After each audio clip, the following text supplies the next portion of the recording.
నాకు తెలిసి నా మీద మీమ్స్ వచ్చినాయి అనేది నాకు అంతకుముందు అసలు దీని గురించి అవగాహన కూడా లేదు. ఇట్లా మీమ్స్ వస్తున్నాయి, మీ గురించి ఇది వస్తుంది అది వస్తుందని. అజితా సార్ కంటే ముందుకు నా మ్యారేజ్ అయ్యాక TV9 వాళ్ళు ఒక ఇంటర్వ్యూ అడుగు తెచ్చా. దాంట్లో అబౌట్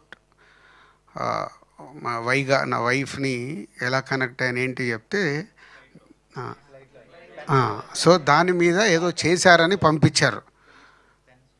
పంపిస్తే చూపించింది, అబ్బా మామ మస్తు కొట్టినవే లక్కీ, ఇలాంటి ఏదో పెట్టారంటే వైఫ్ షో ఇది వచ్చింది ఇదంటే ఓకే.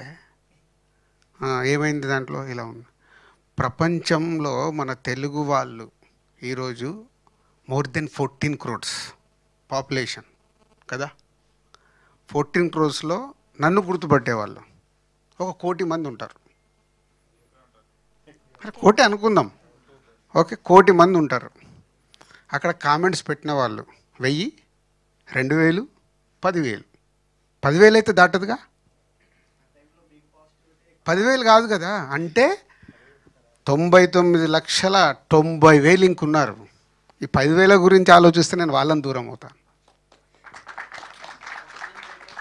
సో మన థింకింగ్ ఇప్పుడు సొసైటీ, నేను ఎవరిని తప్పు పట్టట్లేదు, ఎక్కువ నెగిటివ్ వైబ్లో బతుకుతున్నాం.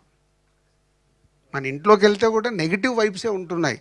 పిల్లల దగ్గర కావచ్చు, మిస్అండర్స్టాండింగ్ కావచ్చు, కంపారిజన్స్ కావచ్చు, పక్కోడితో కావచ్చు, ఏదైనా కావచ్చు. ఆ నెగిటివ్ వైపుతో మనకు తెలియకుండా మన హెల్త్ని మనం పాడు చేసుకుంటాం.